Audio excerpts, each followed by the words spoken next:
Gente, boa noite.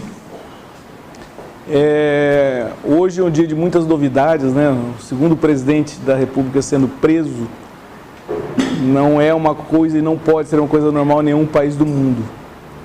E mais interessante, mais gostoso que isso é trazer o Zé, o irmão amigo, para Zé Luiz Cassiolato, para falar para a gente sobre Holter 24 horas. O Zé é uma pessoa que eu aprendi a amar, essa palavra, né, ao longo dos anos. Eu sempre participei de eventos em que o Zé Luiz apresentava, mas quando eu fui chamado pela primeira vez para participar do 24 horas de Holter da Cardios, né, ali nosso contato ficou muito mais fraternal, né? A gente... Quantas vezes da Beneficência Portuguesa a gente se encontrava, discutia casos, etc. Mas no 24 horas... caipirinha no Rio, lá em Goiânia. No 24 horas de Holter ficou, de fato, uma coisa muito gostosa.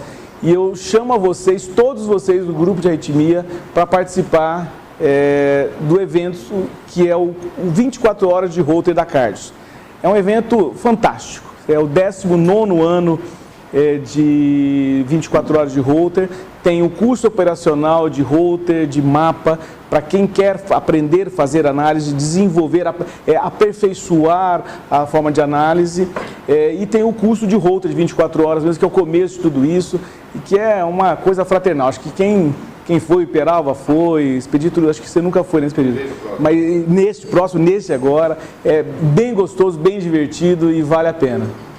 Nossa, isso aqui é gosto, geralmente, né? O segundo semestre é o semestre que mais tem evento. Uma coisa que é imutável lá é a data do evento. Primeiro final de semana de agosto. Primeiro final de semana de agosto. Isso faz 20 anos que é isso. O coordenador original, que é oh, meu Deus do céu. O Miglino, Ricardo Miglino, que é o cérebro, o mentalizador inicial de tudo isso. Ele tem toda a metodologia dele, criou nessa data e permanece nessa data. Quando muito muda o restaurante e o hotel, né? Mas essa data é bem legal. E é primeiro final de semana de agosto, então dá pra gente se programar. Mas é um prazer muito grande. Expliquei para você que o grupo de arritmia é um grupo como nós, é um grupo fraternal, pequeno, mais coeso, divertido. A gente discute casos, joga fofoca, fala mal do São Paulo, se bem que não precisa de muito para falar mal do São Paulo. Tudo bem, não vem ao caso, fica tranquilo. Falar mal do Botafogo, ninguém fala mal do Botafogo, também não precisa falar mal do Botafogo. Então a ideia, assim, esse ano eu comecei a diagramar esse curso na eletrocardiografia. A gente teve a primeira reunião no mês passado com o Nelson Mesina do INCOR, falando sobre eletrocardiografia. Tem o Zé Luiz que vai falar para a gente sobre eletrocardiografia dinâmica, né, que é uma variação do método. E a próxima reunião vai ser sobre a eletrocardiografia da ergometria. Então valorizar o método mais simples e mais acessível que todos nós temos, que é o registro eletrocardiográfico. Tenho certeza, Zé, que com a tua experiência, com a tua expertise, com teu carisma, isso vai ser muito mais que divertido. E a ideia dessa apresentação é ser mais interativo possível. Não é uma aula formal, não é uma coisa vertical, interrompe, a gente discute o caso, briga, essa é a ideia. Zé, muito me honra mais uma vez. Nossa, muito me honra estar aqui. Vamos lá. Depois das palavras aí, coisa meio informal, total, né? Pode dizer assim. Eu queria colocar para vocês a satisfação minha de estar aqui. Em especial, essa região é uma região que eu prezo muito, eu gosto muito do lugar, gosto muito das pessoas.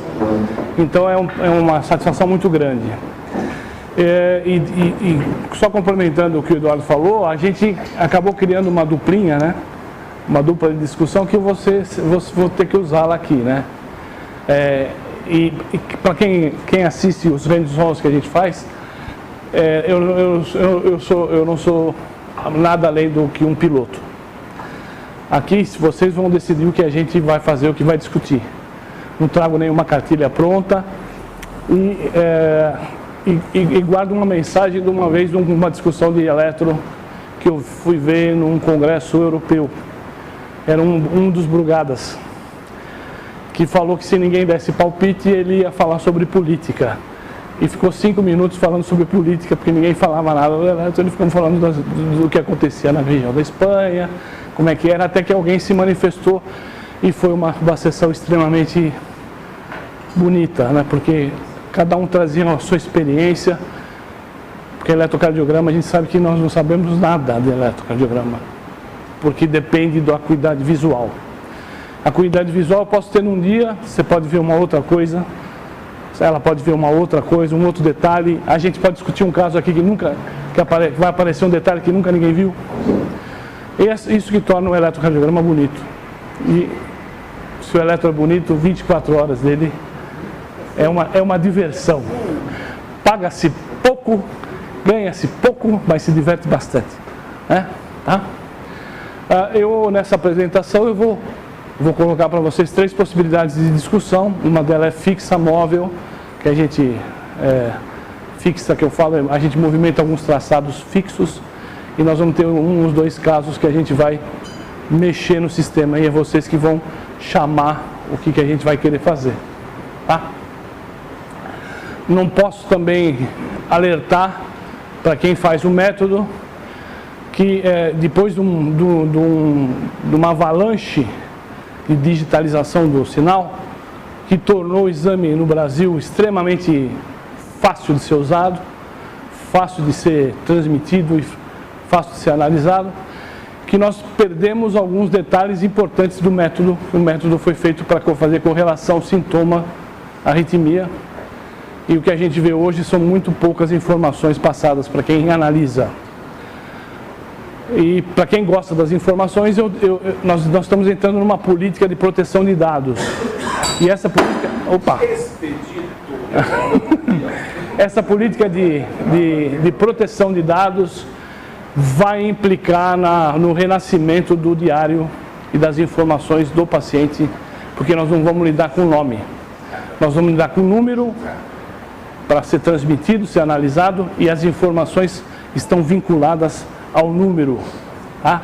Então isso é uma realidade que em 6 meses estará disponível. Quer dizer, ninguém vai querer dar um laudo de nenhum exame se não souber tudo que ele está fazendo, tudo que ele está tomando, sem saber o nome, sem saber peso, sem saber altura e às vezes sem saber até o sexo dele. Tá? Tudo bem? Então, nós vamos à primeira possibilidade. Nada aqui vai ser complexo, tá? Nós vamos para o primeiro tipo de apresentação, colocação, que é uma discussão de caso, tá?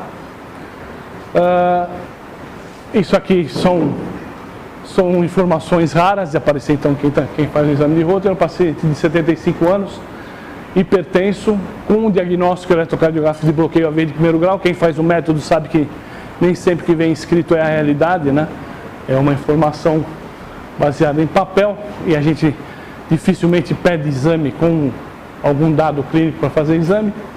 E ele foi solicitado pela presença de extrasístoles monomórficas, trigeminalismo no elétron e períodos de fibrilação atrial. Tonturas não relacionadas com esforço. Opa, perdão. Eu acho que passou esse aqui, tá? Então, para quem não está habituado com o método, isso aqui é um gráfico de frequência cardíaca hora a hora, incidência de arritmias ventriculares durante o exame e incidência de arritmias supras durante o exame. A gente tem um episódio aqui com cerca de 69 batimentos, único por volta das 22 horas. Então esse é o traçado basal. Normalmente nos nossos cursos a gente mostra 1, 2, 3 traçados e abre a discussão, tá? Então esse é um traçado às 13h52. Esse é um outro traçado, para quem não está em contato com o método. ele mostra para você, através de famílias, incidências de possíveis complexos de origem ventricular, que ele chama. O pedido chamou a atenção por uma coisa aqui agora. Volta anterior? Perfeito. Os dois, os primeiros 3 ali, estão chutadura no P, tem. E depois parece que não se repete, não sei se eu estou chegando até o final lá, estou usando lupa no consultório. Essa chafradura fica todo. Isso, parece um modal, né?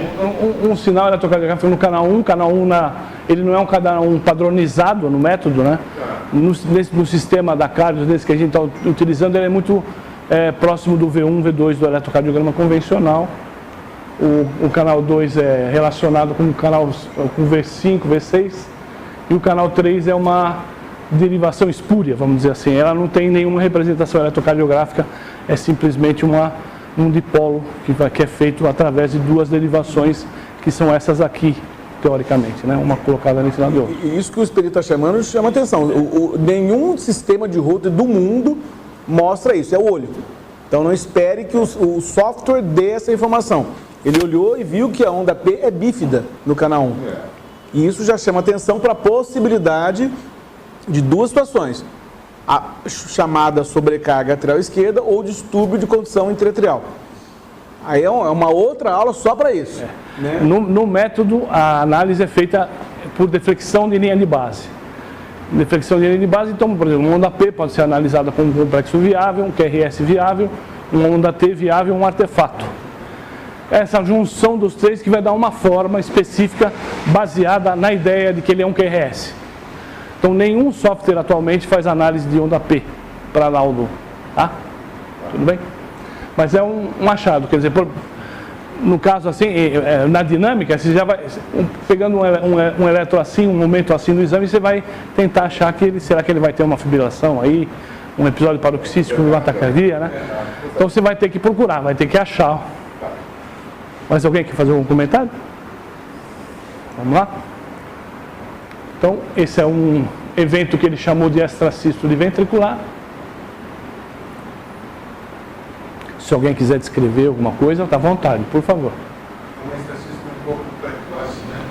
Não chega a ser ventricular, Ele chamou de ventricular o sistema, né? Não é um fenômeno propriamente R sobre T, mas você vê que é uma extrasístole bem precoce.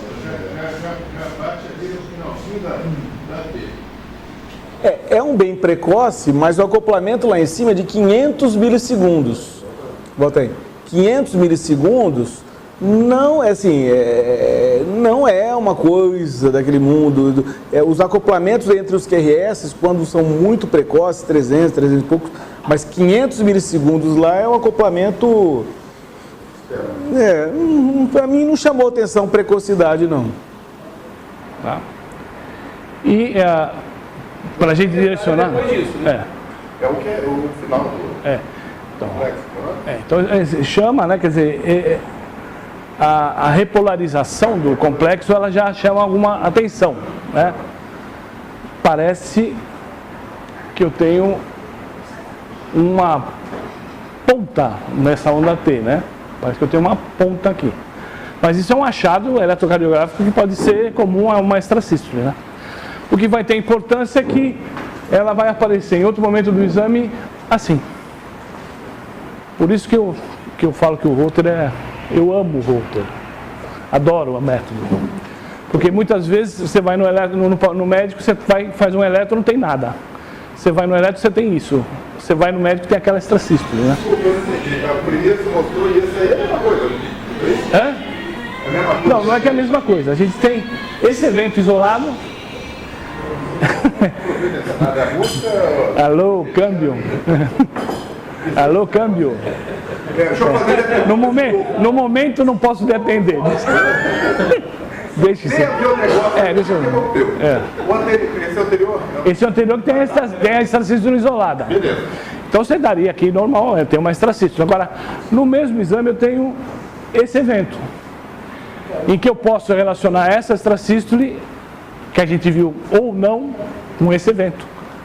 Se são eventos independentes ou se fazem parte da mesma situação. Certo? Deixa eu só ver se tem a continuação dele. É a mesma extrasístole, não é? 495 milissegundos de acoplamento, quer dizer, está ali, né? Porém, essa tem uma característica diferente. Mas qual a diferença do que estava lá? Não, a diferença é o que se segue, não a extrasístole. Ah, tá. Tem uma ritmia. Eu acho que eu tenho uma continuação e o término dela, do evento. Você viu que o exame tem isso. 24 horas, ele tem uma extrasístole, 2 extrasístoles isoladas, e tem isso aqui por volta das 22, 23 horas da noite. Hã?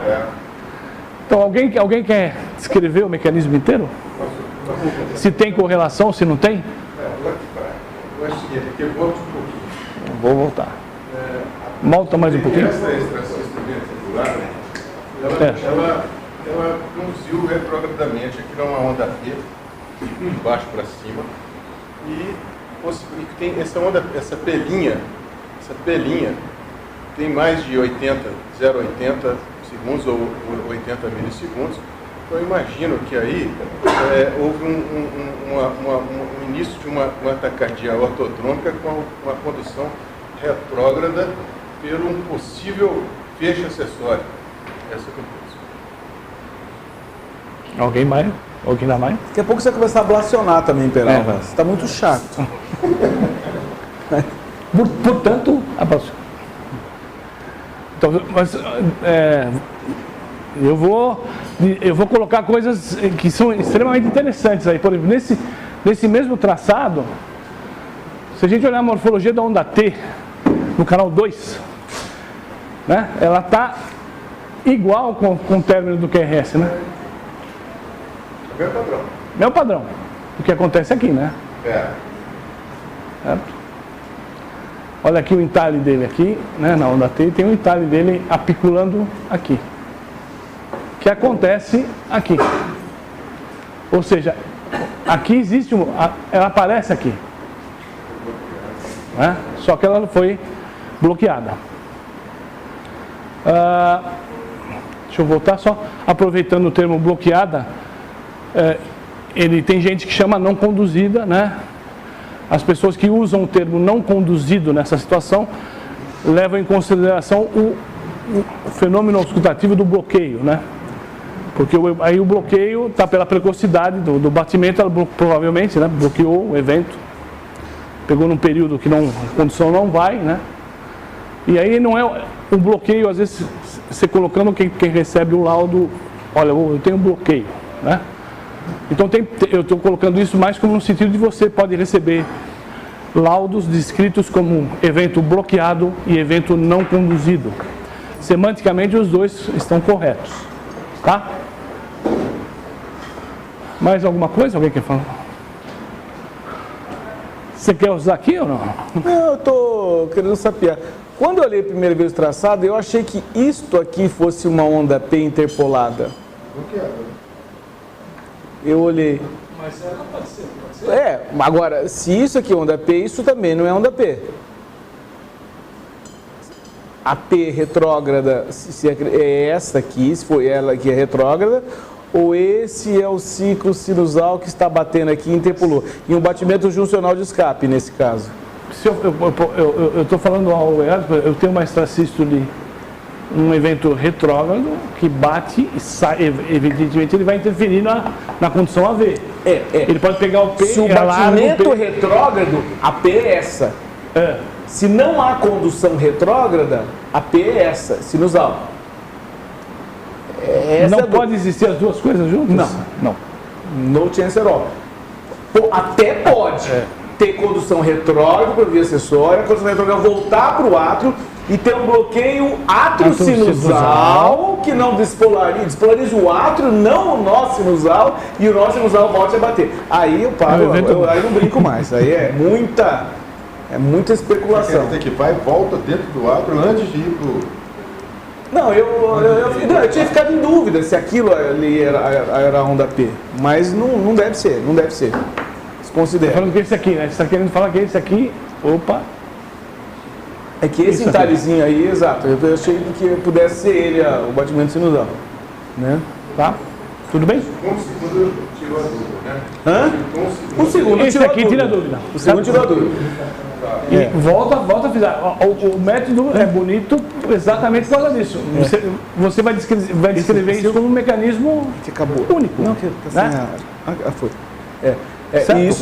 Essa onda P retrógrada, ela tem exatamente a mesma morfologia dessa aqui, o mesmo intervalo entre o QRS e a onda P. Ou seja, isso de fato, então, agora me dá certeza que isso seja P retrógrada e não aquilo que eu tenha visto. Aquilo lá é um acidente eletrocardiográfico do final da onda T. Tudo bem? Como desencadeia essa arritmia? Quer dizer, qual é o mecanismo que leva essa arritmia a se iniciar? A extracístole. O que essa extracístole fez? Conduziu retrogradamente por onde? Por uma via acessória. Via acessória, o intervalo R P', aqui medindo deve dar uns 120 milissegundos, mais ou menos. Por aí. Se fosse uma condução retrógrada por uma dupla via nodal, ou pelo sistema normal de condução, essa P retrógrada estaria caindo dentro do QRS, que é a característica da reentrada nodal. Então, a taquicardia por dupla via nodal, a característica é a P retrógrada está dentro do QRS, em geral de 70 a 100 milissegundos no máximo. Muitas vezes você nem vê. Tanto é que você confunde com S na parede inferior, D2, D3 AVF, ou R' no V1, faz quase parte do QRS. Essas P's retrógradas, que tem uma duração do intervalo do começo do QRS até o final, até o começo da P, acima de 100 milissegundos, geralmente é uma macro reentrada envolvendo uma via acessória. Via acessória, nesse caso, oculta, porque não tem condição anterógrada. A extracístole ativa retrogradamente o átrio, desce pelo 9V, ativa o risco por 15, volta pela via acessória e gera uma taquicardia ortodrômica. Muito bem, então, uma outra coisa que vem em cima é o Holter. Você pode chegar nessa via, então, muitas vezes você tende a generalizar o evento no laudo, né? Uma taquicardia supraventricular, uma taquicardia sem falar o mecanismo, né? Você pode, nesse caso, você pode falar o mecanismo. Houve extracístoles ventriculares monomórficas, isoladas, com condição arterial retrógrada, gerando episódios de taquicardia paroxística supraventricular sugestivas de reentrada atrioventricular do tipo ortodrômica, sustentadas ou não sustentadas, a frequência de tanto, durou de tanto tempo até qual tempo, se tem correlação clínica, eletrocardiográfica ou não, né? Só para focar em uma possibilidade, que às vezes essa arritmia, ela é fixa. Tem pessoas que às vezes nem sabem que tem, convivem com ela 24 horas. Poderia ser chamada de Isso é taquicardia? Não, taquicardia. Conviver com ela sim. Seria essa famosa Colmel, você poderia citar? Mais? A taquicardia de Colmel, ela também tem uma reentrada ortodrômica também. Ninguém sabe por que o nome ortodrômico ou antidrômico? Orto, grego, correto. Drômico, condução. Ortodrômico significa que a condução para os ventrículos se faz da forma correta como deveria ser. 9 ris por 15. E a volta pela via acessória. Então, taquicardia ortodrômica significa que os ventrículos são ativados pelo sistema normal de condução. Orto, correto. Antidrômico significa que a reentrada ela é inversa ao correto do ris por 15, do 9. Então, ela desce pela via acessória e volta pelo ris por 15. Então, ela tem uma condição diferente daquela que é correta. Por isso, antidrômica. Então, essa é uma taquicardia ortodrômica, porque ela desce pelo 9V, o QRS é estreito, como deveria ser, ativa o ris por 15, ativa a massa ventricular e volta pela via acessória. A taquicardia antidrômica, como ela desce pela via acessória, teria um QRS largo e a condução arterial seria mais rápida. Isso aí aceita 2 complexos, 3 complexos, 4 complexos de origem ventricular seguidos ou não? Não entendi. Esse tipo de arritmia? Eu vou falar isso porque eu quero colocar uma situação. Você tem 2, 3, 4 e desengata? Ela aceita? Ela aceita isso? Aí você teve um ataque ventricular. Teve um ataque ventricular e faz isso depois? No estudo etiológico ele faz isso, lança um estímulo, 2 ou 3. Eu estou falando isso aqui, eu trouxe um caso relativamente frequente, né, de acontecer no Holter, raro no exame, mas não é infrequente você ver mecanismos de taquicardia com QRS estreito iniciados com complexos de origem ventricular ou não largos na sequência. O Peralva fez uma pergunta, você que fez a pergunta do Comel. Eu comecei falando e me perdi. Na taquicardia de Comel, que é uma taquicardia chamada de taquicardias incessantes, a via acessória, ela é uma via acessória de condução mais lenta do que uma via acessória convencional. Então, o intervalo R, pelinha, ele costuma ser maior. E, em geral, é uma taquicardia incessante. Ela não precisa ser o tempo todo, mas ela acontece com muita frequência, às vezes com indução espontânea. Às vezes o próprio ritmo sinusal ela já entra. Então, mas ela costuma ser o R, pelinha, um pouco mais prolongado, né? E em alguns casos é tão prolongada que ela chega a cair aqui mais próximo do próximo QRS, quer dizer, uma taquicardia de RP longo. A Comel, a via acessória, ela é lenta, não é tão rápida quanto essa. Tá bom esse caso aqui? Então vamos embora, tchau. Acabou? Certo. Eu acho que, eu não sei como que é mais ou menos o tempo, porque daí... Nós que mandamos. 24 horas. 24 horas de hoje. Eu tô perdendo sono daqui a pouco. Até o Gilmar Mendes liberar o Temer. É isso. Vai ser rápido, então. Canalha. Vamos lá. Eu acho que eu tenho mais alguns exemplos aí, né? Tá a medida, então ela tá aí a medida. A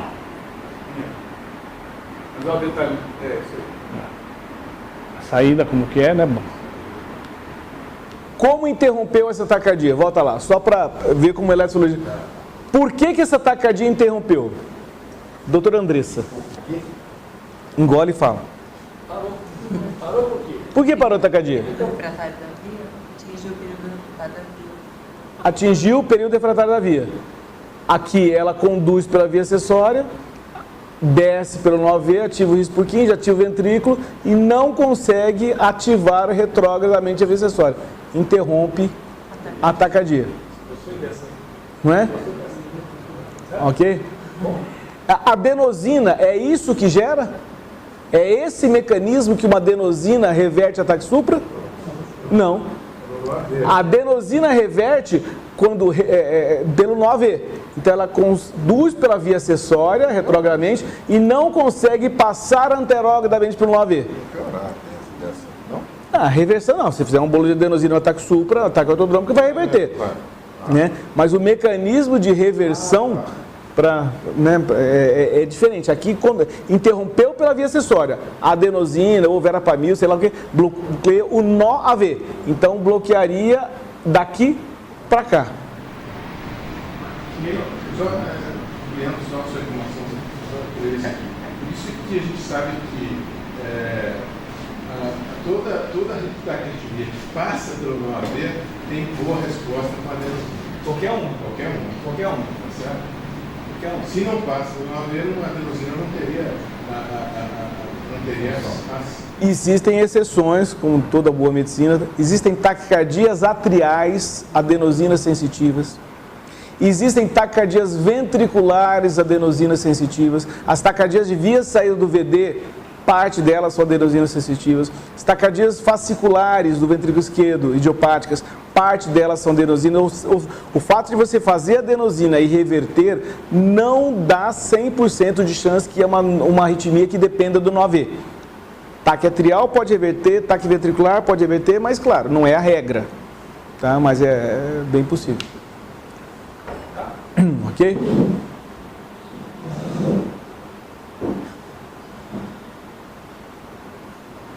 Esse aqui é o segundo caso desse que a gente trouxe. 7 anos de idade, palpitações e cansaço. Aí. Novamente aqui um dos objetivos é familiarizar com o exame também, né? Nós temos gráficos de 24 horas, esse aqui é a incidência da frequência cardíaca. Eu tenho 3 linhas, porque ele vai me dizer em tempo real a frequência cardíaca máxima, média e mínima em cores. E nos abaixo eu tenho a incidência de arritmia ventricular, a incidência de arritmia supra e as variações do segmento ST no exame. Está aí a grande incidência de arritmia supraventricular na análise básica do exame, com cuidado em relação ao Holter, porque esses cálculos eles são automatizados por um critério que é chamado critério de prematuridade. Então, muitas vezes, em crianças, esse critério tem que ser corrigido. Então, é uma mensagem para quem analisa o exame perceber, ou quem recebe o exame, perceber se a configuração está adequada para o exame em si. O resultado prático é que eu preciso ver se realmente são extrasístoles e se são variações fisiológicas da frequência cardíaca. Aí. Então, eu tenho aí um traçado às 17h39 com esse tipo morfológico, né? Mais um outro traçado. Por volta das 8 horas da manhã. Tem coisas bastante interessantes nesse exame aqui, tá?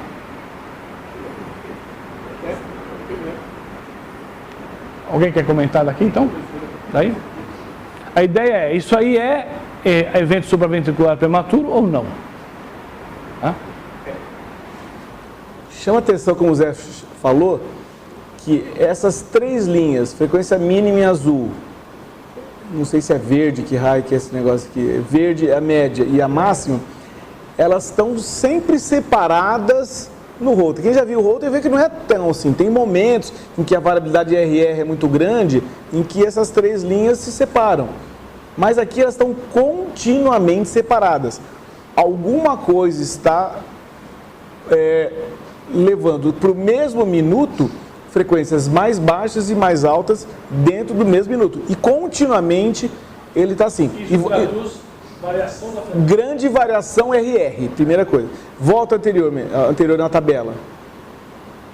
Aqui é a tabela de supraventricular, 45 mil quase classificadas como extrasístole e supraventricular. 131 mil. Quase então, praticamente quase pouco, exatamente. Então, nós temos que validar se de fato isso é verdade. Mas se for uma arritmia atrial muito frequente e que está levando uma variação e com intermitência, né? Variação RR está grande. Esse aí, eu acho que interessante, essa é a morfologia do peso pré-sério RS. É a mesma ou não, quando quem sabe na quantidade de arritmia celular. Pelo que eu estou vendo ali, me parece que a morfologia é variável. Então, eu gostaria mais específico em vez de uma arritmia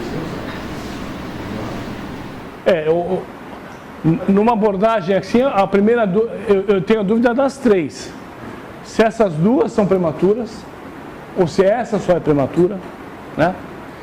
Morfologicamente, essa é diferente dessa, portanto, eu estou fadado a achar que a segunda é prematura ou não? Ó, tem a terceira que é diferente, é uma coisa... Isso, então, parece que essa duplinha aqui, talvez não seja, né? Seja uma coisa de ritmo, e essa seja uma prematura. Porém, no canal 3 eu tenho uma inversão da onda P, no canal, no segundo complexo. Isso tudo vai ter que vou ter que decidir se é isolado, se é evento insalvo ou não. Passa mais alguns traçados. É isso. Eu vou passar porque eu tenho traçados para frente. Essa aí já é uma sequência do evento, né? Não é mais aquele joguinho duplo, triplo. Eu tenho uma salva, um grupo de complexos assim e um grupo assim. Alguém quer palpitar? Deixa eu... Eu vou passar mais. Hã? Não, esse aí. Vai. Eu imagino o seguinte, que antigamente a gente falava isso de ter dois vídeos. Um ritmo sinusal, de repente um outro ritmo paralelo. Tá vendo? Uma morfologia de P ali está parecida que está tudo igual ali à direita.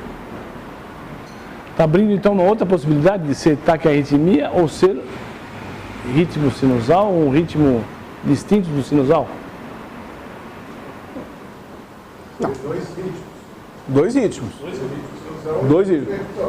Aponte o ritmo sinusal. Bom, aí depende ali, eu não estou acostumado com essas derivações ali. Eu provavelmente faço MC5, T2, T2, porque eu sou ergometrista. E gosto de analisar sobre essa forma. Então, eu saberia que a onda P está negativa ali, na segunda derivação, se for de baixo para cima, porque essa derivação seria mais para baixo. Essa aí. Na segunda linha. Que derivação é essa? No router desse sistema é 5. Ó, esse primeiro canal seria o equivalente a uma derivação direita. V1 modificado, alguma coisa assim. Essa MC5 mais ou menos, e essa derivação espúria, como foi definida pelo Zé. Espúria. Então V1 e MC5 mais ou menos. Bom, eu imagino, se uma está positiva, a outra está negativa, mais para a direita ali, eu imaginaria que pode ser um ritmo até ao baixo, um ritmo juncional. Seria uma marca-passo. Antigamente chamava isso também marca-passo vibratório, com a outra 30 anos atrás falava. Eu diria que o marca-passo migratório a gente veria várias morfologias de onda P na sequência. Pelo menos 3. No mínimo 3 delas. E aqui eu estou vendo uma, essa aqui é a mesma que essa é a mesma que essa, então eu consigo definir quase que duas morfologias. A entre elas não é tão diferente de uma para outra. Isso. Não. Então, essa seria um ritmo material ectópico mesmo, seria um outro, né? Mais alguém quer palpitar? Bora lá? Eu acho que é juncional. O que nós chamamos, o que nós supomos, pelo menos que seja o ritmo sinusal, que é esse, né? Ele tem um intervalo PR curto, que para uma criança não é nenhum demérito, né? O intervalo PR em criança é menor do que o intervalo PR em adulto. Não tem evidências de pré-estação, que essa é estreito, mas de fato o PRzinho é curto. Mas essa onda P não é que ela é curta, a P está quase englobando, está quase entrando junto com o QRS, né? É uma P que tem uma duração aparentemente maior do que essa, né? Olha a base dela aqui, ela é mais larga, e uma chanfradurazinha, e ela já entra no QRS, né? Então é um ritmo nitidamente atrial, ele é precocemente, a parte mais precoce é a parte atrial, ele é precoce, e ele ativa o ventrículo com PR curto também, não tem por que o PR ser curto nesse e não nesse. Mas nesse aqui parece que é mais curto ainda. Então dá a impressão de duas coisas, ou que o foco é atrial de fato, e ele é tão próximo do nó AV que ele chega mais curto até que o PR normal. Aqui tem um segmento PR quase inexistente, mas aqui não tem. Né? Então, encostou. Ativou e já chegou no ventrículo. Então, ou o foco é tão próximo do nó AV a ponto de ativar o átrio e já descer, isso aí seria uma taquicardia atrial, um ritmo atrial ectópico, né? Ritmo salva de taquicardia atrial ectópica, ou é um ritmo juncional que ativa retrogradamente o átrio e ativa anterogradamente o ventrículo, mas sempre relacionado ali muito próximo à junção AV.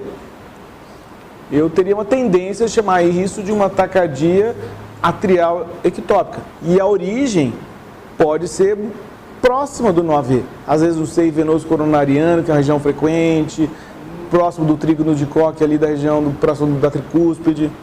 Eu tenho por hábito, dependendo da morfologia que ela se apresenta, se ela dá margem à dúvida, eu vou descrever a morfologia da entrada. Essa onda, esse batimento ectópico é caracterizado pelo PR bem curto, ele deforma, está quase em cima do QRS, para também demonstrar que a gente está vendo aquela situação distinta da situação normal, né? eu tenho mais traçados aqui. Tem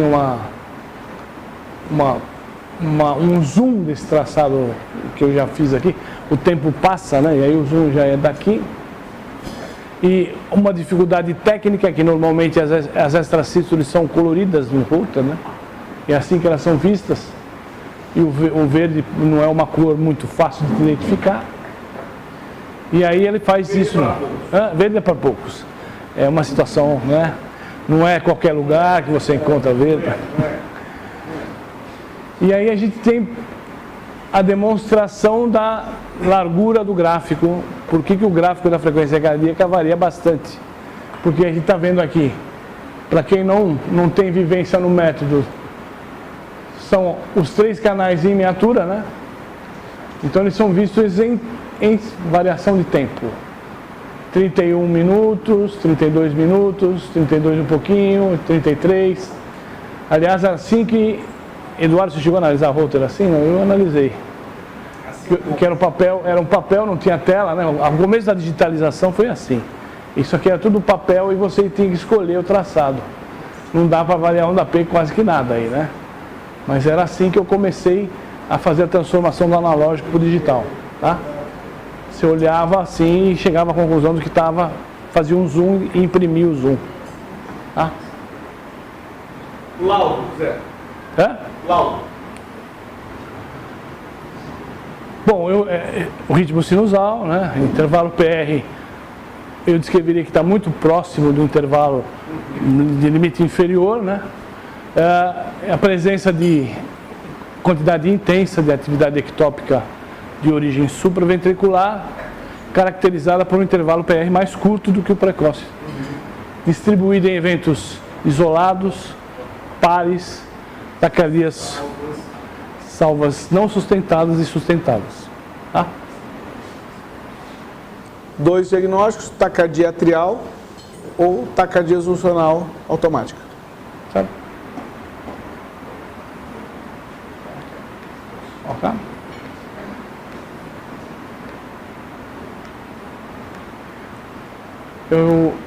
Eu acho que eu vou passar para 2 casos inteiros agora, para a gente.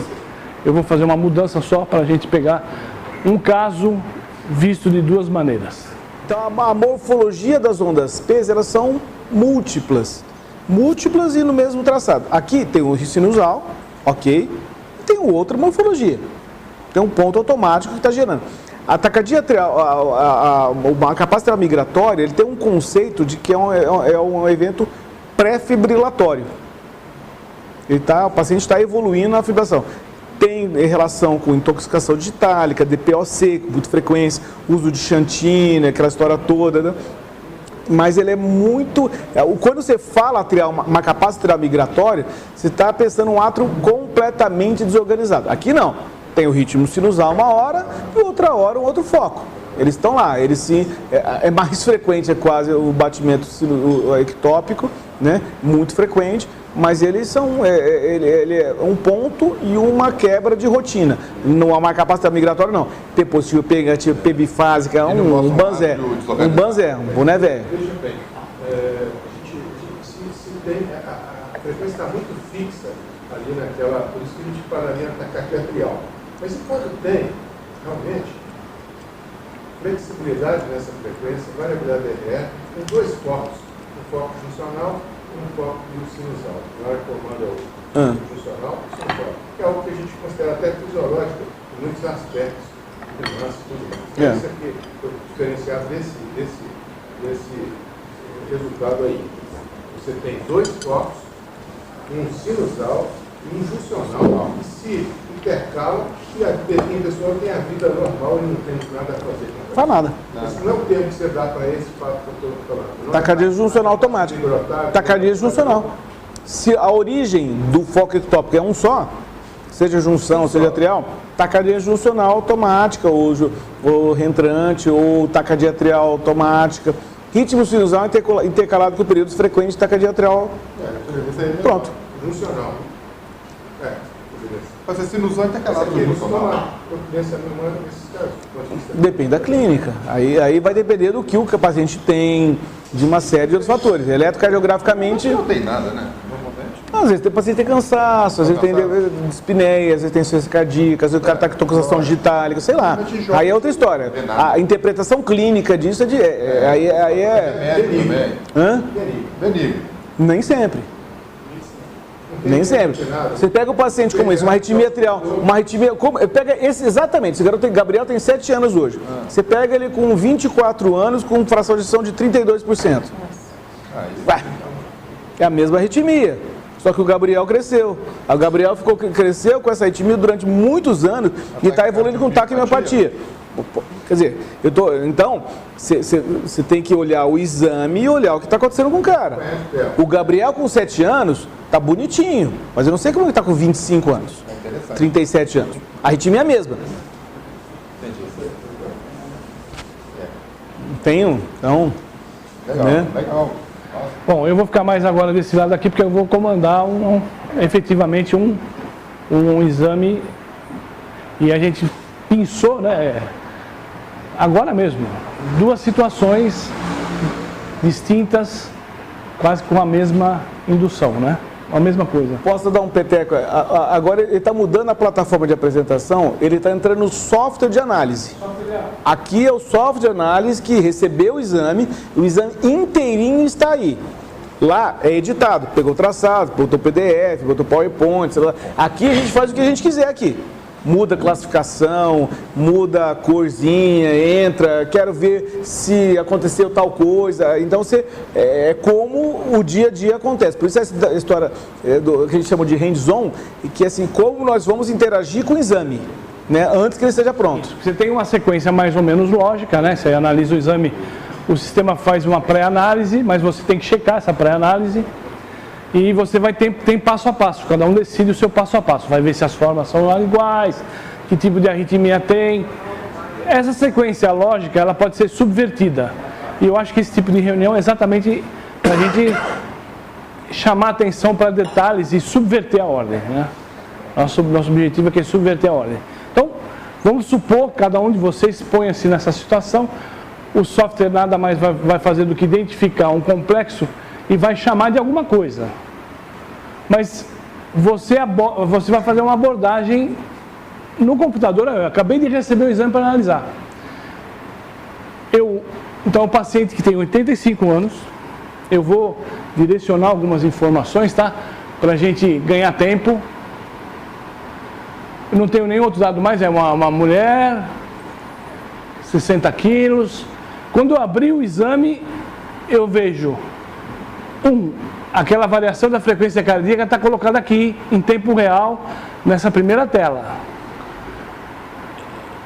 Eu vou antecipar, vou colocar... É uma variação de frequência cardíaca muito pequena, diferente total daquela anterior. Essa variação, ela além de ser pequena, ela é retilínea praticamente. O fato de ser retilíneo alerta a possibilidade de você ter um ritmo regularíssimo, né? Se eu for ver a frequência cardíaca média dela, olha aqui, está muito próximo entre 100 e 0, muito próximo dos 40, 50, de frequência baixa, regular. E eu tenho um traçado aqui embaixo que está me indicando, independentemente do que ele chamou, eu tenho essa morfologia. E a gravação, ela vai ser interrompida 4 horas antes do seu término. Eu queria que se alguém, assim, eu posso analisar ele direitinho, né? Mas alguém quer me ajudar, assim, em curto espaço de tempo, fazer um raciocínio disso aqui, que já leve para um diagnóstico mais ou menos final do exame? Não sei se eu fui claro, né? Você está olhando isso aqui, o eletro, apesar de não ter sido identificado por nenhum outro método, ele força a gente a ter uma ideia já, né? Esse traçado já dá uma informação que praticamente é conclusiva. Alguém quer comentar? Esse momento. Não, foi bloqueado ali. Uma conduz. Aquele é o efeito que está batendo em cima do final que é essa ali.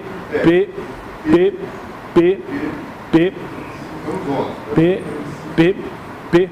Eu tenho P's Peso, mais peso do que QRS. Muito peso. Então a próxima pergunta eu tenho que fazer se tem relação P com QRS. Isso. Tem relação P? Parece que alguns tem, outros não tem, mas alguns tem coincidência. Então, alguns tem, alguns não tem. Isso. Eu tenho um ritmo regular ventricular. Algumas P's tem ou não tem. A primeira coisa que eu me na cabeça é... O ventrículo parece que está indo. Esquece a onda P. O QRS, ele não muda o ciclo. Não. O QRS está num ciclo e o A está em outro ciclo. Ele não está tendo nenhuma relação. O P está lá. O P está aqui, ó. P.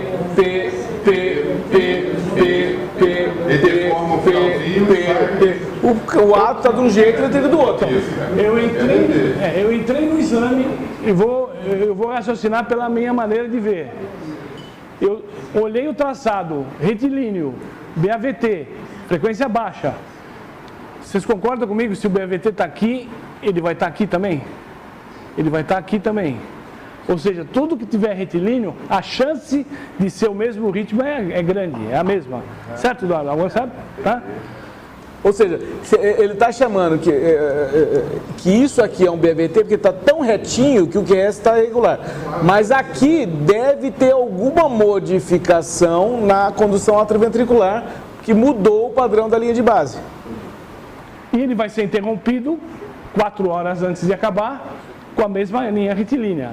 Duas possibilidades, ou acontece alguma coisa, ou acaba a bateria. Certo? Perfeito? Então assim, se eu for fazer alguma coisa rápida, eu vou ter que ver o que acontece no final. Mas vamos deixar o final para o final, certo? Exatamente. Tem lógica. Tem lógica deixar o final para o final, certo?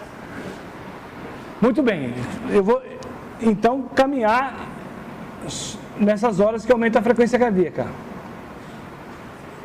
Então eu cliquei no exame no momento da frequência cardíaca mais alta e achei isso aí.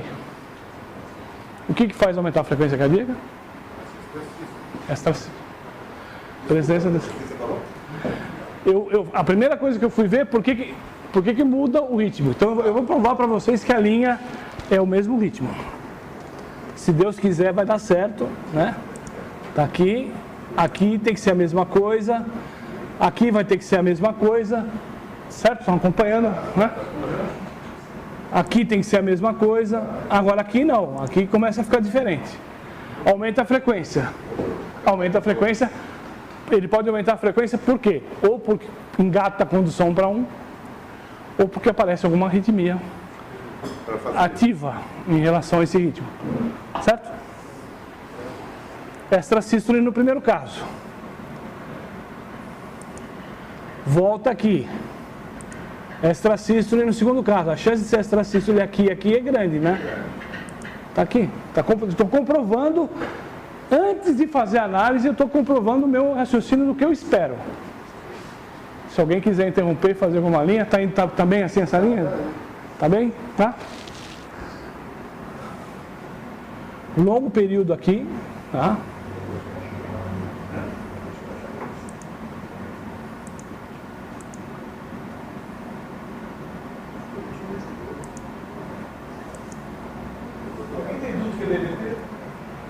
Não tem dúvida? Não.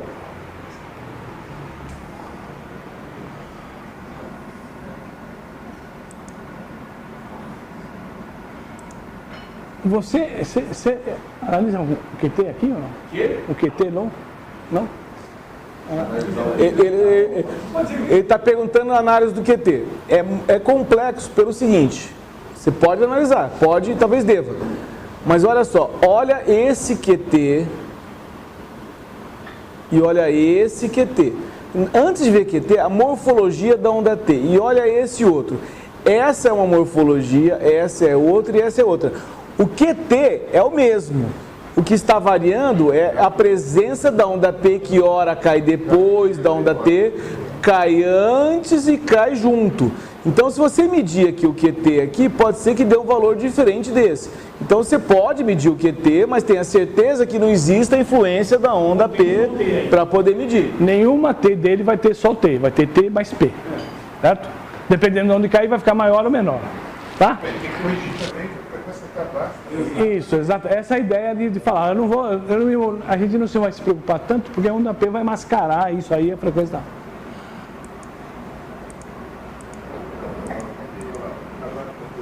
Você quer ir pro fim? Vamos pro fim ou quer ver mais alguma coisa? Vamos pro fim.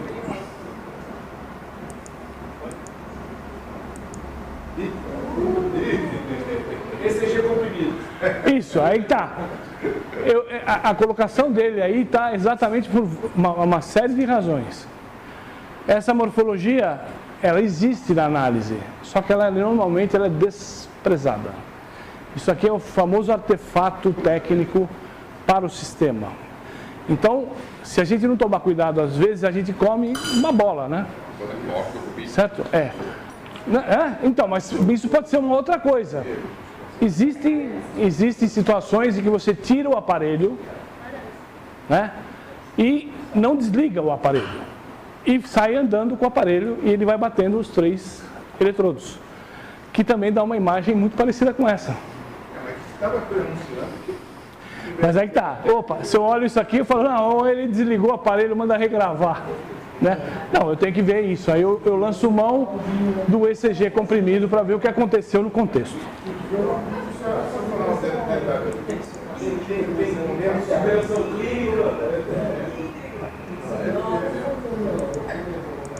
Às vezes eles pegam um PS, GBT igual esse aí, e acham que está tudo bem porque ele está estável.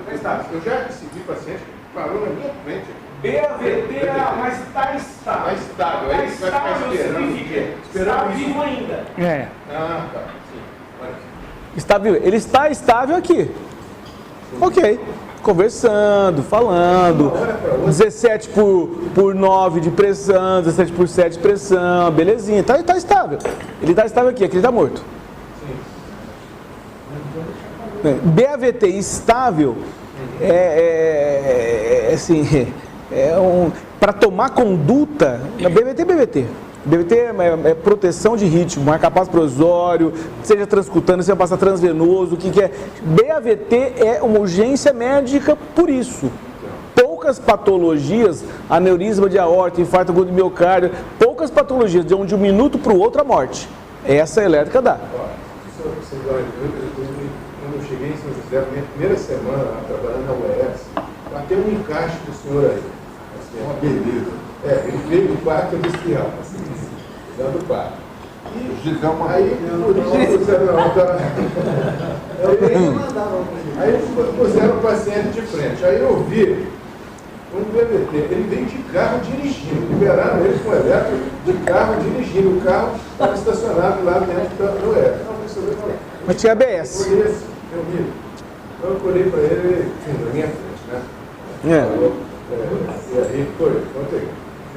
Você olhou o elétrico, quase fez assim, né? O primeiro boca a boca que eu fiz, eu ainda tentei, eu não sabia o que fazer. Estava começando a vida aí, entendeu? Então, não consegui, lógico, foi massagem e acabou. Então, a partir disso, eu não tá com o BVT, BVT é urgência médica. Não tem. Tá na UTI, precisa passar provisório. Claro que precisa passar marca-passo provisório. Você não conhece o paciente, óbvio que precisa passar marca-passo provisório. Mas ele está bem, ele está estável, óbvio que precisa. Mas tem essa discussão. Tem. Isso aqui é um exemplo disso, né? Agora, bom, morreu. Zé, mecanismo eletrofisiológico para isso aqui acontecer. Vamos lá, clica aqui, por favor. Quer aumentar? Dá um clicão aqui. Ok. Diminui a velocidade. Zé, diminui aqui a densidade. Baixa, densidade baixa. Densidade baixa. Ou alta, quer dizer, na verdade. Clica no botão aqui em cima, mais fácil fica. Contrário. Então vem. Tá em tem BVT que a gente não está vendo. Aí começam a querer aparecer, como apareceu em outros momentos, batimentos de suplência. Batimento de suplência, vem um, vem dois, vem três, o QT muda, até um momento que vem um batimento aqui e cai em cima da onda T. Esse é o R sobre T. Esse aqui. Caiu e desencadeou um tossado de Poin, é uma fibrilação ventricular. O que é batimento de suplência? É tentar voltar normal? Batimento de suplência é o seguinte, você tem um batimento tão lento que o ventrículo começa a querer gerar outros batimentos para dar conta do recado. Só que o faz de uma maneira absolutamente incoerente, irregular, multifocal, vários batimentos, até que... exatamente. Então ele começa a ter as extrasístoles, né, e desencadeou. Clica no zoom de novo, Zé. Então ele faz um ciclo longo, um ciclo curto, um ciclo longo, um ciclo curto. O que abre esse aí? Teve esse batimento. E não é um batimento largo, o batimento até estreito, se for ver. Né? Que é o Rispurkinje querendo assumir o ritmo. É vácuo de poder. Vácuo de poder, qualquer um que chegar leva. Só que leva desse jeito. Entendi. Leva desse jeito. Clica no 24. Clica de novo no eletrocomprimido.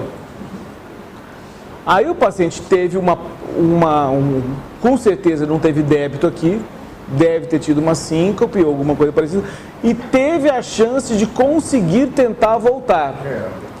Por pouco tempo. Por pouco tempo. Aí arrebentou tudo lá pra frente. Um paciente como esse, ele precisa de qual tratamento?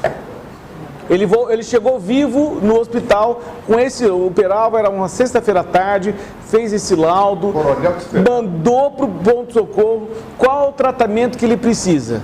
Marca-passo ou cardiodesfibrilador? Esse paciente. Ele tem 85, passou provisório, mas eu vou implantar um dispositivo nesse paciente. Eu vou botar um marca-passo para corrigir um BVT ou um CDI que trata os dois. Eu acho que é só marca-passo. Marca-passo. A fibrilação ventricular é o resultado do baixo débito e da alteração elétrica toda. É marca-passo. É marca-passo, exatamente. É diferente de uma fibrilação ventricular que ocorra por uma outra, a menos que esse paciente tenha 25% de fração de ejeção e precise de um desfibrilador por prevenção primária. Né? Mas esse é um paciente que eu não poria um desfibrilador, é marca-passo. Marca-passinho, dupla câmara ou tem que aumentar a frequência cardíaca dele aí e regularizar o AV. Legal. Tá?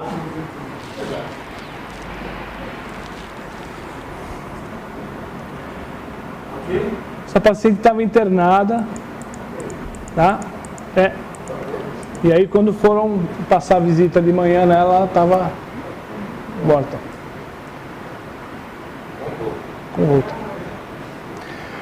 Tem muitos lugares que não tem, às vezes, UTI cardiológica ou cardiologista, que estão começando a usar o Holter como sendo uma avaliação intra-hospitalar. Quer dizer, pega o sinal e manda. Nós já vimos, né, isso aqui, a gente já viu isquemia miocárdica, a gente tem um registro de um paciente com sangramento digestivo, que vai alterando o segmento ST dele durante a noite, ele vai sangrando, o pessoal preparando para a cirurgia, e aí ele infarta, esse ST dele sobe, faz uma TV e morre. Uma parte que nós estamos fazendo ali um trabalho sobre arritmia e insuficiência cardíaca descompensada de hospital. Na Cicoreira eles estão fazendo esse trabalho de Bom, semana passada, eu estou no Bolsonaro, paciente de insuficiência cardíaca, analisando o outro, ele teve um rebaixamento e como é que foi isso? Um pouco ligado. Um outro, né? Eu tinha ligado no dia anterior, ele estava bem no dia anterior, sempre com controle dos estágios e a frequência cardíaca normal, ninguém notou nada de diferente, piado normal, frequência cardíaca normal. E rebaixado. Sem monitor, sem nada, né? Rebaixado, doente, frio, e aí levaram ele para o setor de emergência para porque estava rebaixado, ele não pegava. E aí entubou, tal, manteve a mesma frequência, não foi nada de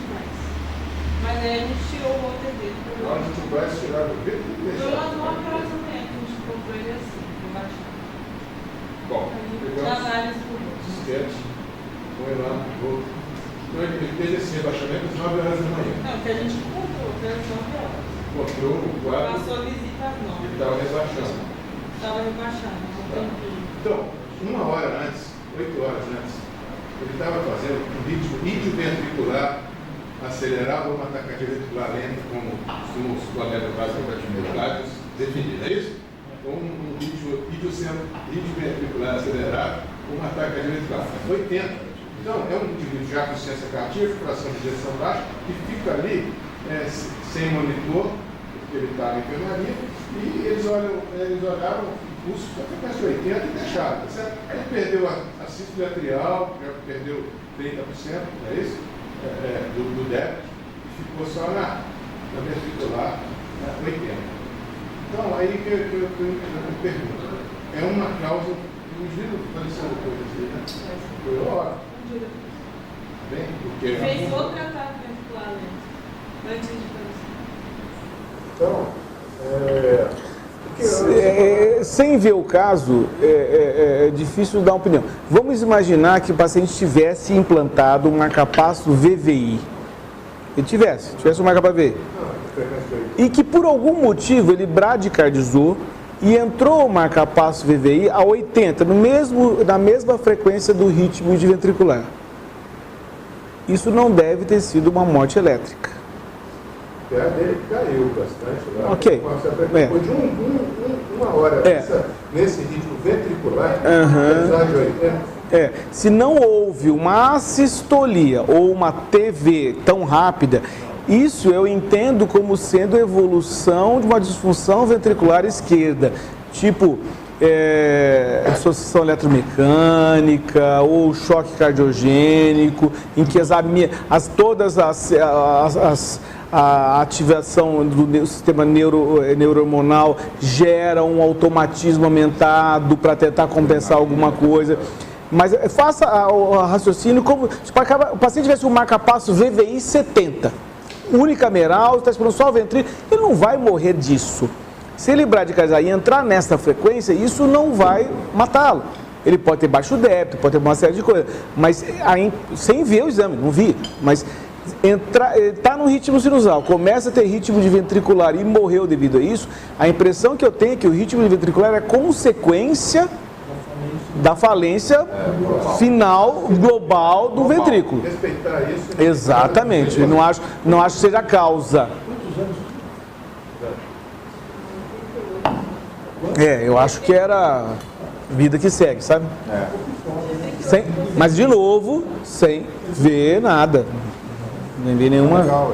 Eu não sei também se o Eduardo lembra, num dos primeiros 24 horas de Holter, nós tínhamos um registro de um tratamento de hipotensão numa UTI, em que o indivíduo ele estava com Holter, e aí ele teve uma hipotensão, e aí começou. A descrição é tudo feita no diário.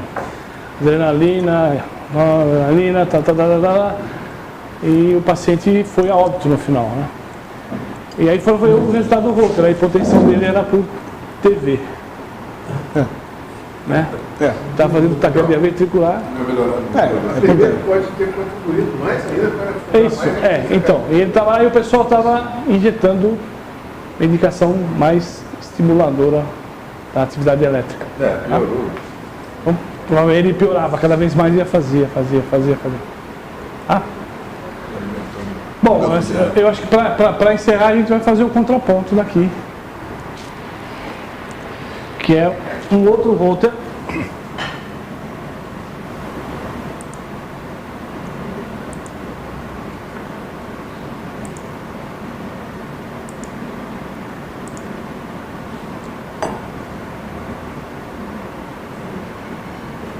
(59 anos, sexo masculino, na mesma linha de abordagem, tá? Nós estamos ferrados. Agora que você não é diretor público. Eu vou ser um pouco mais rápido nesse sentido, quer dizer, tem sistemas que fazem a identificação de espículas, marcapasso, por exemplo, né? A ideia da observação da espícula no Holter foi baseada na deflexão rápida, sem largura, né? até desenvolver softwares atualmente mais específicos que pegam até a sensibilidade de contrações do ventrículo e do átrio. Então, eu já vou também fazer uma coisa mais direcionada, né? Alguém quer comentar alguma coisa sobre esse traçado? Pensem no eletrocardiograma. Alguma coisa chama atenção? Que resta um pouco alargado. Tem o da P, né? A gente pode não ver bem, mas tem sempre um risquinho aqui, alguma coisa. Chanfradura, disfunção No canal 2 já tem. Ajuda, né? Passou o velho, né? Parece que é uma pequena espírula no canal 2. Precede a onda P. Cada. Aparentemente sim. Aparentemente tem uma espícula de fato aqui, né? E que corresponde aqui embaixo ao canal de marcas que o sistema sinaliza como sendo espícula de marca-passo. Então esse é o eletrocardiograma. E aqui o canal de marcas mostra exatamente que nesse ponto ele também viu, ele viu e pá, e anotou como sendo possível marca-passo. Ele alerta para você, sempre na primeira passagem, ele alerta que ele detectou isso no exame. Entendi. Ele é o canal de marcas do eletro, você não vê nada, mas aquele é o canal de marcas. Diferentemente desse achado aqui, eu tenho traçados selecionados aqui. Então, opa!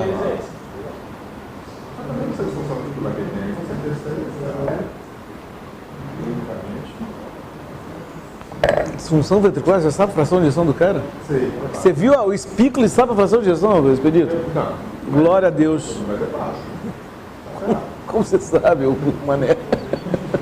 vocês vejam como o fato de você analisar em 3 canais ou mais de um, né? Quer dizer, se você for fazer palpitar em alguma arritmia, preferência sempre mais do que um canal. Dá uma olhadinha na morfologia do canal 2 desse complexo, né? Se ele está sozinho aí, ele pode passar por uma espícula isolada. TV ou supracaberrância? Por quê? Tem cara de TV? Ela foi iniciada com um batimento ectópico, né? Parece, na verdade, talvez seja um batimento de fusão. Tomei. Iniciada com ela tem uma taquicardia, mas aqui é um ritmo que nós temos, que é ritmo de marca-passo. Depois disso se segue uma taquicardia de TRS bastante alargada, que é tem um único padrão. Ela foi iniciada com um batimento com uma morfologia diferente, que parece que pode ter sido um batimento de fusão, ou seja, uma fusão entre o ritmo que nós tínhamos aqui, que era estimulado, ser alguma coisa antes que intrigou a questão do ritmo, que é bastante alargado. Por favor, isso aqui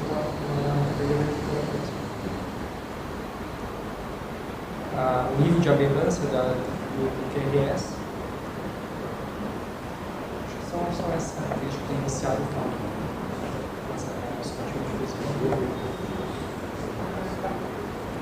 O que mais? Também parece ter uma dissociação em relação às ondas P, tem umas P's parece dissociadas, talvez depois do QRS. Que nem nem dá para ver onde a pena. Em sinusal, quer dizer, em ritmo de AV já é difícil ver QRS. Agora, duas coisas aqui. Peralva, lembra que nesse sistema, essa é uma derivação direita, V1. Tá? Sendo V1, isso é uma morfologia do bloqueio de ramo esquerdo, tipo bloqueio de ramo esquerdo. Ok, não temos eletro, mas tem morfologia de ramo esquerdo. A taquicardia, se isso é um V1, ela é uma morfologia do tipo ramo direito. Já começa por aí. Ou seja, você tem uma possibilidade de que seja alguma coisa que vem da esquerda para a direita, ventrículo esquerdo. Segundo, sendo uma morfologia tipo V1, em aberrância de condução, você tem o R, S e R' maior que o R. Aqui existe um R, não chega a ter um S, mas o R' é tardio e menor do que o R primário. Então, essa morfologia de R puro ou R, S, R', o R maior que o R', ela é mais sugestiva de taquicardia ventricular. Que então é uma diferença de aberrância de condução. E aquilo que o Wagner falou, ora, se esse QRS é um bloqueio de ramo esquerdo e esse é o bloqueio de ramo direito e esse aqui é um batimento híbrido, um batimento misto, que se soma a ativação ventricular pelo marcapasso mais o começo da ativação da taquicardia. Então, batimentos de fusão, como esse, uma taquicardia rápida, se aí você somar dados clínicos, o expedito já sabe qual a fração de ejeção da paciente, sabe que tem lesão de 75% da CX, etc. Sabe tudo. Sabe tudo. Né? Então, essa é uma taquicardia ventricular até que prove o contrário.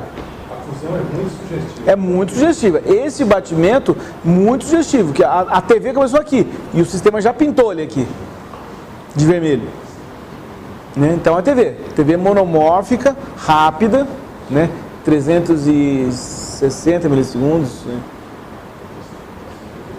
Ok? E vamos ver como ela termina. Será que ela termina? Fizemos.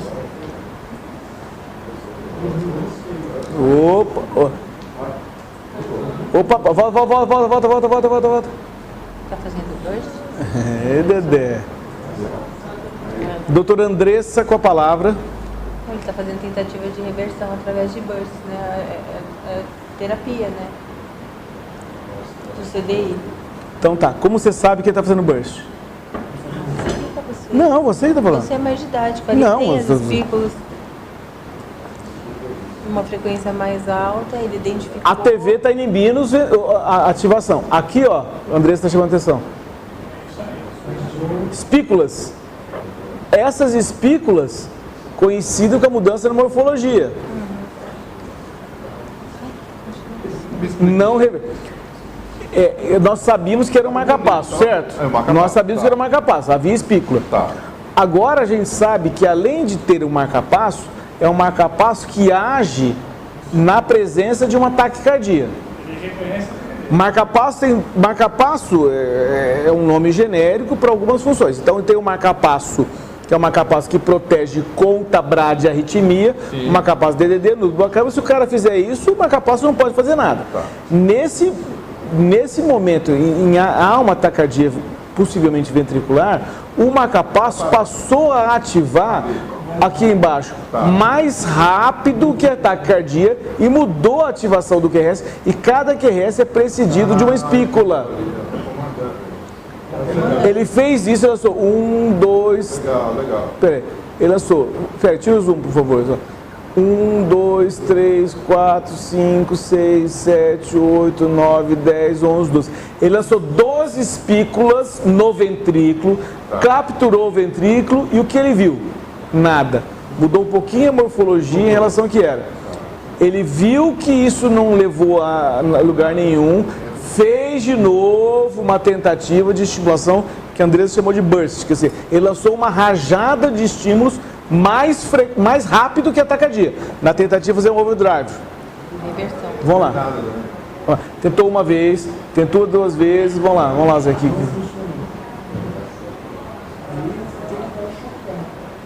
Tá com muita galinha, por coisa de clínico, né? Tentou, viu de novo, tentou de novo. Aparentemente o ciclo aqui está até um pouquinho mais curto. Mudou até a morfologia do QRS, ficou mais rápida. Aqui está com 270 milissegundos, se minha vista senil ainda me permite. 271 talvez. Não, 270 e 270. E aí o que acontece? Alguém interno. Desfibrilador. Pum! O próprio desfibrilador lançou. Ele fez um choque. Por que ele não fez? Ele esperou tanto tempo. Ele está em tentativa, ele tem Nessas tentativas ele não fez. Põe no ECG comprimido. Então aqui é o evento. Depende da programação. Então você programa de acordo com a necessidade. O paciente entrou numa taquicardia ventricular monomórfica, o que sabe hoje? Que o choque do desfibrilador Aliás, o nosso evento está sendo patrocinado pela Biotronic. Muito obrigado, Deval. Obrigado, irmão. Ao vivo, voltando. O choque do simulador, primeiro, ele é doloroso, ele é traumático, ele piora a qualidade de vida, ele salva a vida, mas é um airbag que aciona e quebra o nariz do cara. Paciência. Então, tudo que você puder fazer para evitar o choque do simulador é útil, né? E o choque também, há relatos de diminuição de função ventricular, choque dependente. Então o aparelho, a gente tenta fazer uma programação numa taquicardia ventricular monomórfica, de tentar fazer um burst, estimulação, de repente esse burst aqui poderia ter revertido, como reverte alguns pacientes. Às vezes o paciente nem sabe o que está acontecendo. Ele não leva o choque, tem uma morte súbita abortada sem perceber porque não houve choque. Aqui ele tentou uma vez, 2 vezes, 3 vezes, 4, 5 e lançou um choque. Alguém programou assim. Eu não sei a condição clínica do paciente, os pedidos sabem, mas eu não sei. Né? Entendeu? Então, nesse caso, achou-se que 5 tentativas antes de lançar um choque é útil antes de lançar, de fato, uma terapia que leve uma repercussão clínica. Porque aqui, se ele reverte, ele nem está sabendo o que está acontecendo, ou tem uma tontura, aqui ele vai para pronto-socorro. Aqui ele sabe que levou um choque de alta energia. E salvou a vida dele. A diferença desse paciente para o paciente anterior. O paciente anterior é aquele que tinha um BVT e morreu em fibrilação ventricular. Aquele paciente, ele não teria morrido. Primeiro, que o BVT seria corrigido pela correção do BVT, do marcapasso do desfibrilador. E segundo, se ele tivesse tido mesmo assim uma fibrilação ventricular, o aparelho teria resolvido. Em relação às programações de burst ainda, tem muitos pacientes que fazem TV com bastante frequência, progressivamente nós podemos até aumentando as medicações antiarrítmicas. E as TVs que eles seguem fazendo são TVs bastante lentas, na própria medicação. E esses pacientes fazem TVs que são bastante estáveis, né? Eles, às vezes, alguns conseguem perceber quando iniciam, outros nem percebem. Imagina se nesses pacientes, cada vez que eles entrarem em TV, eles vão levar um choque. Então, essas programações, às vezes, inclusive com várias tentativas, eles servem uma maneira de tirar a TV sem ter esse trauma do choque. É porque ele vai acordar, uma circulação que você acordar. Ele não chega nem a estabilizar em muitos casos.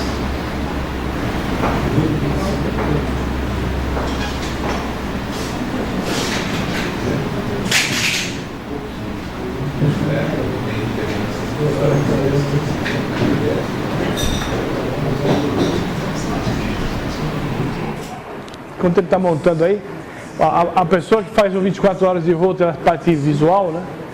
Faz desde o primeiro. E quando completou 18, ele me deu de presente essa apresentação, esse tipo de apresentação. É um cara que sempre esteve desde o primeiro. Esse eu botei hoje no grupo para dar uma provocada na moçada. Olha isso. Um outro aqui por volta de... Está cortando aqui o traçado, mas por volta de 1h, 1 e pouco da manhã.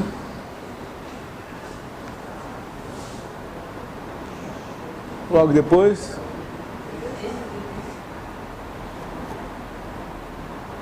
Aqui já está sinalizando a duração da pausa da sistolia do paciente. Coisa leve. Esse é o momento dessa arritmia. Artefato técnico.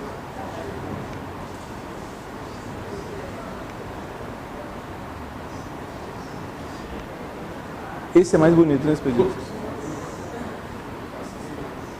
É leve, né? Leve. E esse também. Para não falar que não tem o QRS, né, Peral? Tem um aqui querendo só estragar o slide, né? Finalzinho. O que se faz com esse paciente? Hã? Por quê?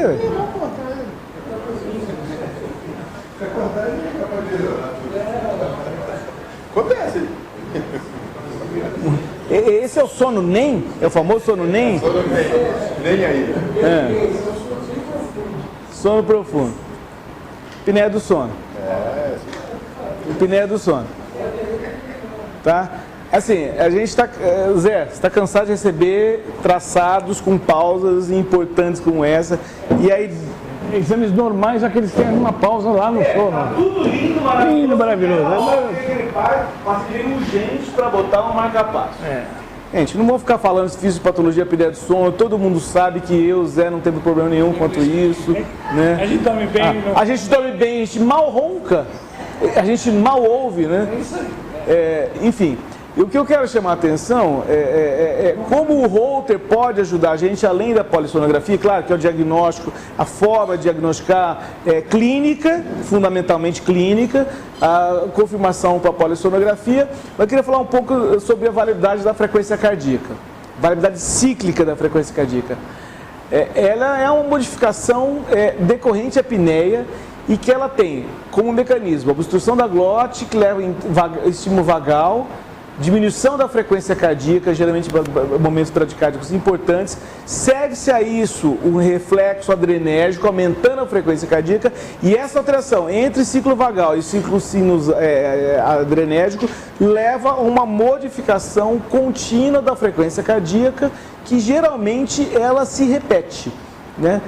Não vou ficar com muita frescura, mas aqui é o traçado do Holter e aqui é o tacograma, que nada mais é de que colocar todos os QRS, em vez de colocar numa linha de base da gráfica de 24 horas, colocar em milissegundos. Então, é essa variação dos RS. E aqui você pega um momento como esse, que amplia, dá isso aqui. Aqui é um momento normal. Esse momento, olha a linha de base, né? Olha a linha de base, como ela tem uma modificação serrilhada. Isso não é normal, né? Quando você pega um outro momento como esse, olha essa variação, isso é chamado variação cíclica da frequência cardíaca. Você pega um momento em que está normal, é um belo momento, essa variação. Isto aqui, durante o sono, é quase que patognomônico de apneia do sono. Ou seja, o Holter sendo utilizado para poder diagnosticar uma patologia para a qual inicialmente ele não foi desenhado. Olha o tacograma aqui, como tem essas espículas para cima e para baixo, que é a linha de base. Então aqui são ciclos mais bradicárdicos, aqui ciclos mais taquicárdicos, que vão dando essa variação cíclica da frequência cardíaca. Isso é a apneia do sono diagnosticada pelo Holter. Vou ficar cozinhando o galo aqui com vocês. Essa alteração já foi vista há muito tempo.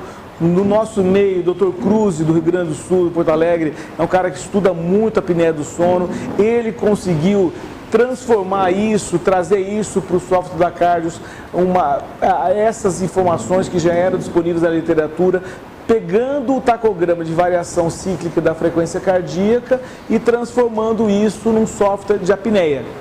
Então, o software de apneia do sistema consegue diagnosticar essas variações e, quando elas existem, tenham certeza, é apneia do sono.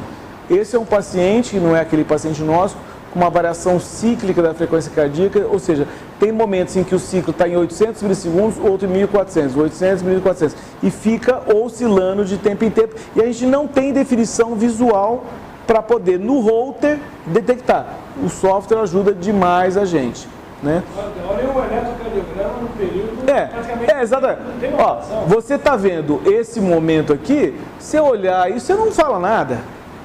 Mas olha o tacograma. Olha o tacograma. Isso é a apneia do sono típica. E aqui é uma outra forma de representação em que ele dá, primeiro, a quantidade dos ciclos de apneia, a duração, o número de apneia registrados através dessa variação do tacograma. Quer dizer, e você olha o eletrocardiograma, a nossa vista não consegue de fato definir uma situação como essa.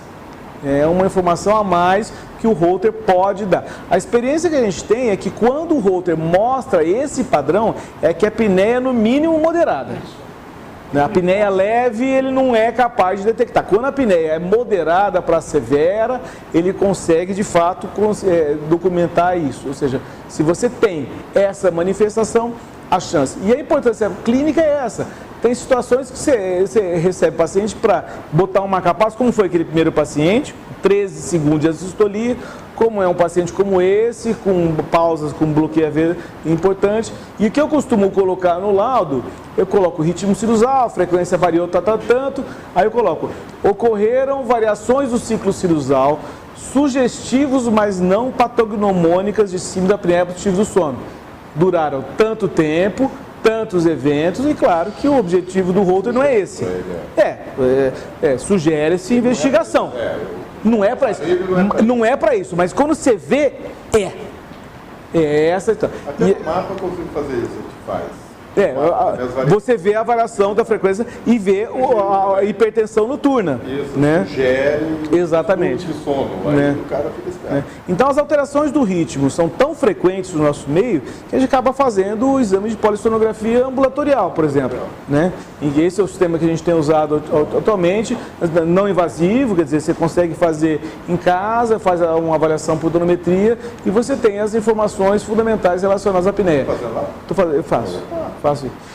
Porque o problema da apneia, da polissonografia são dois. Primeiro, o cara que vai para casa para dormir no laboratório com 5 caras roncando do lado, cheio de fio, ele não dorme. Começa por aí. Então a ineficiência do método é muito grande. O segundo é que, claro que é o gold standard, a polissonografia é o gold standard. Eu acho que o fato de você usar um exame bem mais barato, menos custo, não invasivo, né? Então, ainda que você não tenha todas as informações, então, por exemplo, esse sistema que a gente tem, você tem os movimentos respiratórios, você vê a posição, se o cara deita do lado direito, do lado esquerdo, supino, você consegue ter movimentação osciloscópica, a saturação de oxigênio você consegue registrar nas 24 horas e os estágios de sono, você consegue determinar. Então aqui, por exemplo, esse paciente tinha um índice de apneia de quase 50 eventos de apneia por hora. É uma apneia severa. Aí você vai tratar, vai cuidar do paciente. Né? As formas de apresentação dos gráficos de apneia do sono, os índices subrespiratórios, né? Então, esse é... Como é que eu penso isso para você, Eduardo? Polissonografia ambulatorial? Polissonografia ambulatorial. Eu acabei, assim, como eu não sou pneumo, eu não sou otorrino, eu não sou nada, eu acabei não me credenciando para convênio para fazer isso, porque eu acho que eu vou concorrer com gente com mais expertise do que eu. Natural, né? É interessante. Mas como forma de triagem para levar o paciente para um tratamento específico, eu acho que passa a ser bem interessante. Esse é o laudo como o paciente sai, né? Então, você dá o índice de apneia e hipopneia, os índices de tubos respiratórios, como que é, e o paciente aí vai procurar o especialista, para o físio, o pneumo, o otorrino, quem quer que seja, para poder tratar.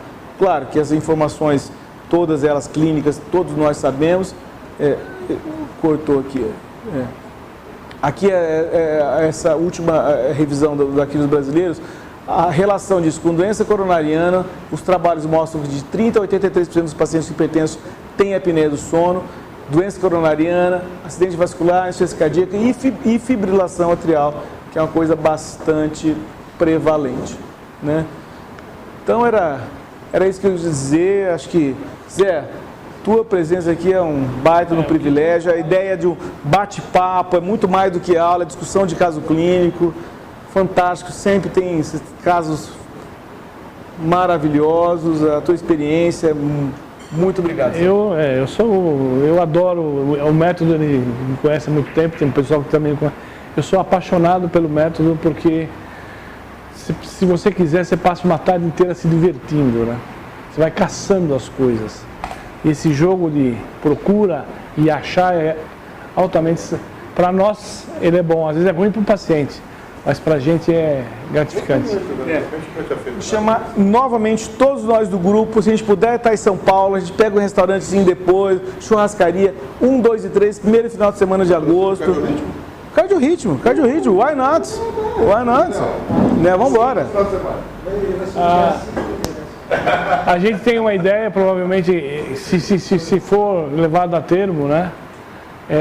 A partir daqui a 15 dias a gente vai iniciar um curso efetivo de Holter, com apresentação provavelmente disponibilizada para as mídias que a gente tem, né?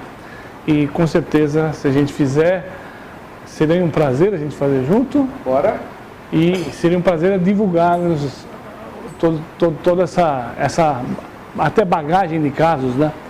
Porque nós temos um arsenal de casos, não que saibamos, né? Mas que a gente recebe muita coisa e tem muita coisa para ser mostrada aí, eu acho que tem, né? Zé, muito obrigado, meu irmão.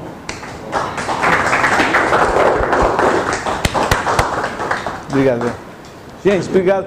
Deval, representando a Biotrônica, muito obrigado. A participação de vocês é simplesmente fazer com que isso exista. Sem a participação de vocês, isso não existiria. Nós estaríamos agora simplesmente ouvindo o Temer sendo preso e etc. Só isso, né? Muito obrigado. Peço que estenda a organização toda a Biotrônica, o nosso agradecimento pessoal. Obrigado, Eval.